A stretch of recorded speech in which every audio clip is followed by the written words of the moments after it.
Hello and welcome everyone to Viraj IAS Academy. This is Anmol Jalan and today I am here with a new topic that is pronoun. तो आज के video lecture में हम लोग किसके बारे में बात करने वाले हैं? प्रोनाउन. नाउन्स में प्रॉब्लम अब मेरे ख्याल से नहीं होनी चाहिए. अगर अभी भी हो रही है तो वीडियो लेक्चर जाकर फिर से देखें, उसमें सारे रूल्स अच्छे से पढ़ाए हुए हैं, तो सेंटेंस करेक्शन के लिए जो भी प्रॉब्लम होगा उससे सॉल्व हो जाएगा. ठीक है, आगे आते हैं आज प्रोनाउंस में. तो पहले देखते हैं प्रोनाउंस है क्या. First let us understand what do you mean by pronoun. Pronoun का डेफिनेशन कहता है pronoun is a word used instead of noun. Noun के जगह पे यूज होने वाले वर्ड्स को हम लोग क्या कहते हैं? प्रोनाउन. ठीक है, जैसे फॉर एग्जांपल समझते हैं.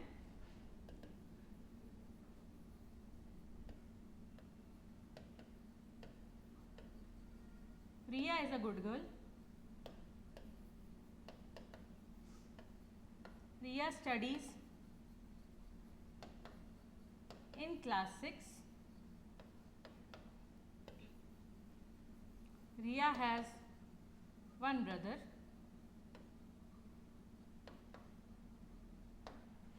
अब इन तीनों सेंटेंस में क्या आ रहा है? रिया रिया रिया. रिया क्या है? Noun. Name of any person, place, animal, thing को नाउन कहते हैं. ठीक है, तो बार बार इस रिया की जगह अगर हम इसे रिप्लेस कर दें शी से, तो ये क्या कहलाता है? Pronoun. She studies in class 6. She has one brother.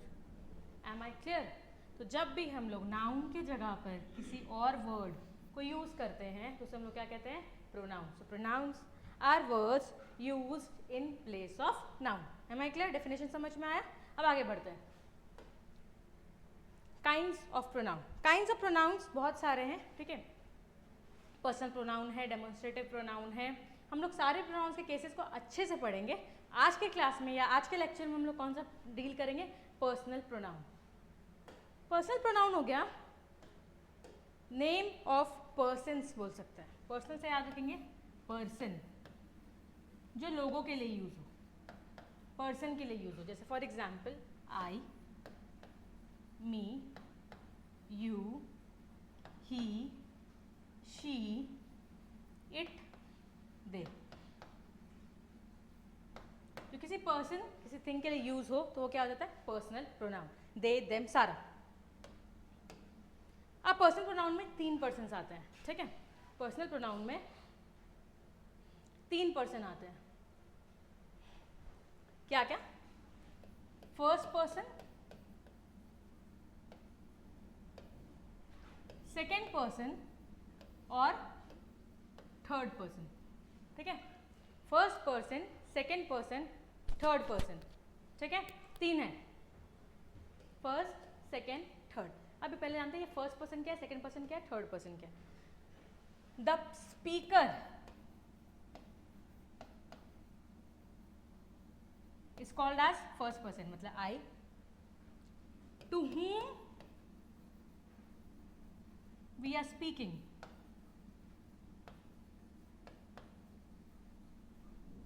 is क्या? Second person. ठीक है, about whom we are talking, about people, that is called as third person.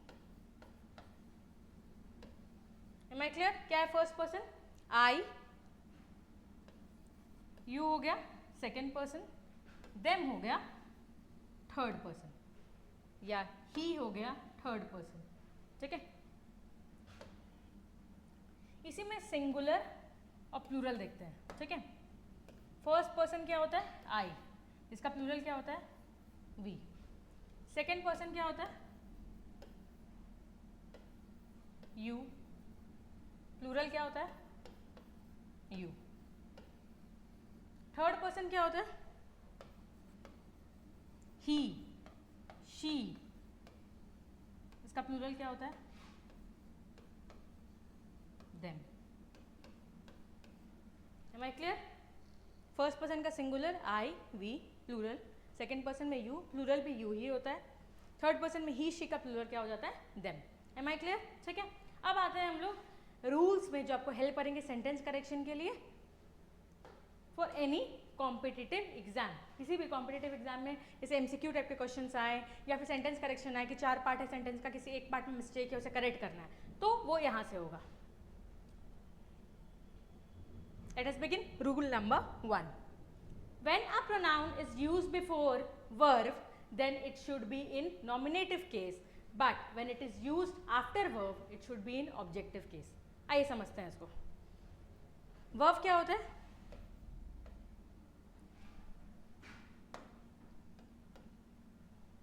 What is the meaning of verb? Action words. Correct.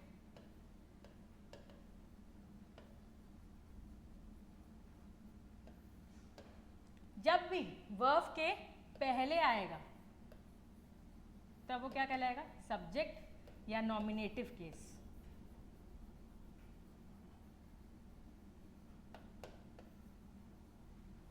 जब भी subject verb के बाद आएगा तो वो कहलाएगा objective case.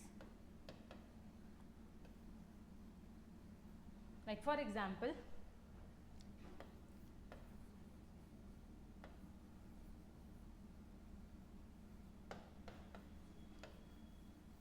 I am going to Delhi. Going क्या है? वर्ब है. वर्ब के पहले क्या आ रहा है? I. क्या है? प्रोनाउन. So जब भी वर्ब के पहले प्रोनाउन आए then it is called as subject. But if I say this book is written by me.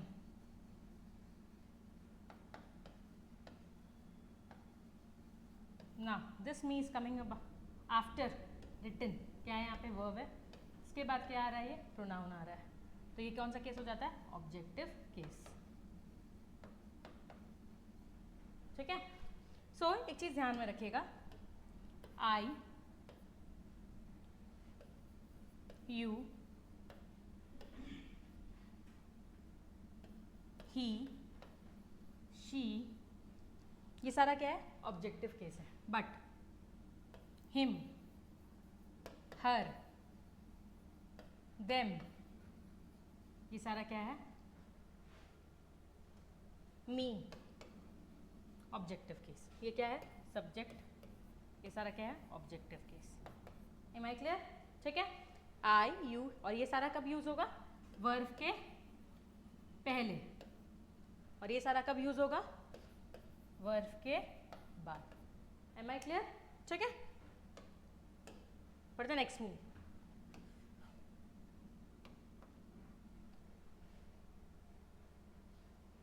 rule number 2. The pronoun must agree with its antecedent in number, gender and person. Antecedent मतलब जो पहले आए. Antecedent is a word, phrase या clause जो कि replace होगा उस third person से. ठीक है. जैसे फॉर एग्जाम्पल देखें यहाँ पर, the girl loves her family. यहाँ पे एंटीसीडेंट क्या है? गर्ल. किसके बारे में बात करें? गर्ल के बारे में. ठीक है. अब इसी गर्ल को हम लोग यहाँ किससे रिप्लेस किए? हर से. ये जो बात का प्रोनाउन है ये किसके साथ एग्री करना चाहिए? इसके साथ. जेंडर भी सेम होना चाहिए, नंबर है तो नंबर सेम होना चाहिए. ठीक है. अगर if I say the girl loves his family, ये क्या हो जाएगा? गलत हो जाएगा, because her refers to what? Female. Girl यहाँ पे क्या है? Female. So it should be replaced by what? Her. The girl loves her family. Am I clear? Second, everyone should take their responsibility towards the society. Everyone should, everyone हमेशा एक चीज़ याद रखिएगा, everyone का मतलब को हम लोग सिंगुलर केसेस में यूज़ करते हैं. एवरीवन के साथ कभी भी देयर नहीं जाता है. We never use their, we always use what? One's. Everyone है यहाँ पे, मतलब एक एक इंसान को. सो एवरीवन हम लोग को लगता है सुनने में कि प्लूरल है, but it is what? Singular. So everyone should take one's responsibility towards the society. So यहाँ पे ये वन किसके साथ एग्री करना चाहिए? एवरीवन के साथ. बात समझ में आई? The boy I know is studying in class 6. The boy I know is studying in class 6. या फिर एक और एग्जाम्पल लेते हैं.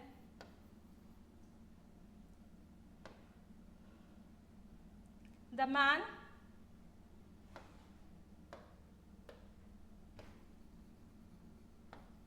loves his wife. यहाँ पे अगेन ये मैन क्या है, एंटीसीडेंट, इसके साथ क्या एग्री करना चाहिए, pronoun his. So his should agree with man. यहाँ पे अगर हम हर डाल दें, देम डाल दें, देम तो प्लूरल हो जाएगा, गलत हो जाएगा. हिज, क्योंकि ये सिंगुलर मेल है, मस्कुलिन जेंडर. बात समझ में आई? I hope I am clear. Moving to next. Rule number 3. When nouns are joined by and, जब भी हम लोग दो नाउन को and के साथ ज्वाइन करते हैं तब क्या होता है, when nouns are joined by and. ठीक है, nouns या फिर आप यहाँ लिख सकते हैं pronoun also.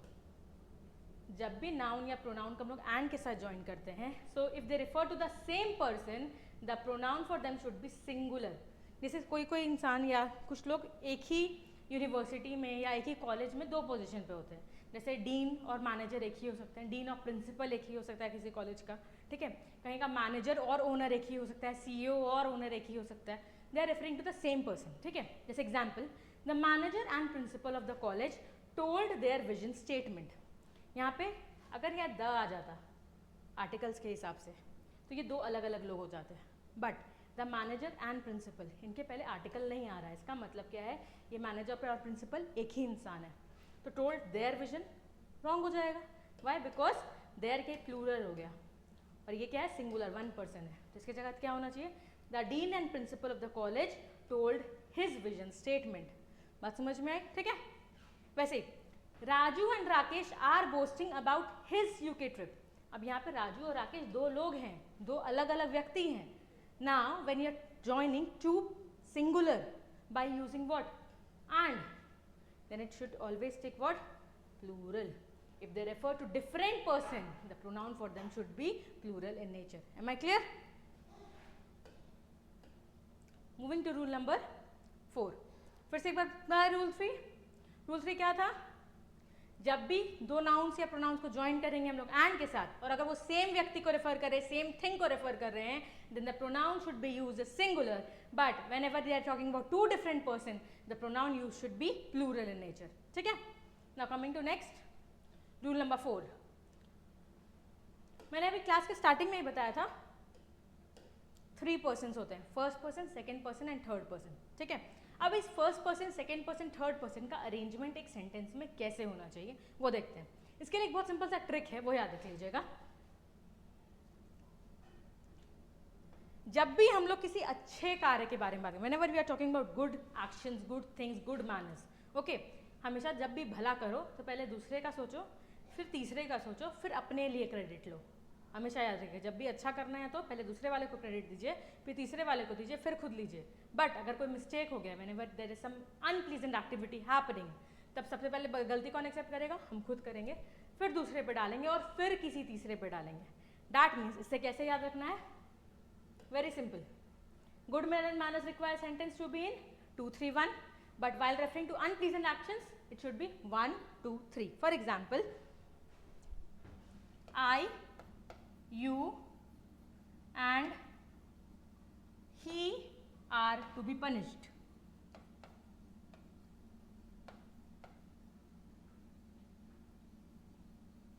यहाँ पनिशमेंट की बात हो रही है, तो पहले खुद को देंगे, फिर दूसरे वाले को, फिर थर्ड वाले पे. ठीक है. लेकिन अगर इसी का अपोजिट हो जाए तो पहले क्या हो जाएगा, you, he and I are to be rewarded. जब तारीफ होगी तब हमेशा क्या होना चाहिए, यू, ही एंड आई, मतलब सेकेंड पर्सन, फिर तीसरा इंसान, फिर खुद के ले लेंगे. इस ट्रिक से याद रखेगा, हमेशा याद रहेगा. ठीक है. So when the arrangement of pronoun should be, whenever we are talking about good manners, the arrangement should be हमेशा 2, 3, 1. But whenever we are talking about mistakes, the arrangement should be 1, 2, 1, 3. Am I clear? Moving on to the last rule for today, that is rule number 5. That is, we should use objective case after let. ठीक है. जब भी हम लोग let use करेंगे तो यहाँ हम लोग let I नहीं बोलते हैं. मैंने पहले बताया I का ऑब्जेक्टिव केस क्या होता है, me. हम लोग let के साथ कभी you यूज नहीं करते हैं, never. let के साथ I यूज कभी नहीं करेंगे. let me close the door. Am I correct? We should use objective case after let, but, except and between prepositions and like. जैसे for example, I have received money from everyone but him. I have received money from everyone, और यहाँ एक typing mistake है, except him. I have received money from everybody but him, except him. I have received money from everybody except him. Correct है. Is it fine between you and her? Preposition दो है. Is it fine between you and her? Can you see? तो जब भी हम लोग क्या use करेंगे यहाँ पे ऑब्जेक्टिव केस, हर. यहाँ पे नहीं बोलेंगे शी, गलत हो जाएगा. I have received money from everybody except him. यहाँ पे he नहीं होगा, ही नहीं होगा. ठीक है. सो हमेशा ऑब्जेक्टिव केस यूज करेंगे किसके बाद? लेट के बाद, बट और एक्सेप्ट के बाद, और प्रीपोजिशंस के बीच में. अगर प्रीपोजिशंस यूज हो रहा है, ठीक है, जैसे बिटवीन, ठीक है, प्रीपोजिशन है, प्रीपोजिशन के साथ हम क्या यूज करेंगे? You and her. ठीक है. Am I clear? So objective case कहाँ कहाँ यूज करते हैं? लेट के बाद, but, except, between, prepositions and like. जैसे for example let me close the door. ठीक है. I have received money from everybody except him. Am I clear? ठीक है. चलिए अब पीछे चलते हैं जल्दी से. Today we have seen 5 rules. पहला रूल क्या था? जब भी वर्ब के पहले अगर प्रोनाउन आता है तो वो ऑब्जेक्टिव केस, उसके बाद आता है तो वो क्या हो जाता है? Objective case. ठीक है. जब भी वर्ब के पहले आएगा तो क्या कहलाएगा? सब्जेक्टिव केस, उसके बाद ऑब्जेक्टिव केस. सेकेंड वाला क्या था? एंटीसीडेंट से एग्री करना चाहिए प्रोनाउन को हमेशा. Pronoun should always agree with the antecedent. Third one, जब भी एंड के साथ यूज करेंगे, दो सेम लोगों के बारे में बात करें, अगर दो लोग दो पोजीशन के बारे में बात करें, but we are talking about one singular person, it should be singular, but we are talking about 2 different person, it should be plural. ठीक है. नेक्स्ट 1 2 3 और 2 3 1 में बहुत सिंपल सा रूल बताए थे. जब भी गुड मैनर्स, अच्छे काम करेंगे, अच्छे कर्मों के लिए पहले दूसरे को क्रेडिट दें, फिर तीसरे को और फिर खुद लें. बट अगर अनप्लेजेंट एक्टिविटीज है तो पहले खुद का नाम, फिर दूसरे का, फिर तीसरे का. ब्लेम गलतियां डालते वक्त पहले खुद पर लीजिए, फिर सेकंड पे डालिए, फिर थर्ड पे. ठीक है. लास्ट वन क्या था? ऑब्जेक्टिव केस हमेशा कहाँ यूज होता है? लेट के बाद, बट एक्सेप्ट के बाद, बिटवीन, प्रीपोजिशंस, और जैसे let me close the door. I have received money from everybody except him. I have received money from everybody except him. Is it fine between you and her? Am I clear? तो let और इन सब के बाद हमेशा क्या use होता है? Objective case. I hope am I clear with all these? तो प्रोनाउन का ये पहला था. एक वीडियोस को हम छोटा रख रहे हैं ताकि आप लोग कभी भी टाइम निकाल 15 मिनट 20 मिनट का टाइम निकाल कर अच्छे से देख सकें. तो today we have all discussed all about what? Personal pronoun. Please keep coming to the class so that we will continue with other forms of pronouns, and we will again discuss the rules and solve questions also. Till then, keep watching and don't forget to subscribe the channel. Thank you.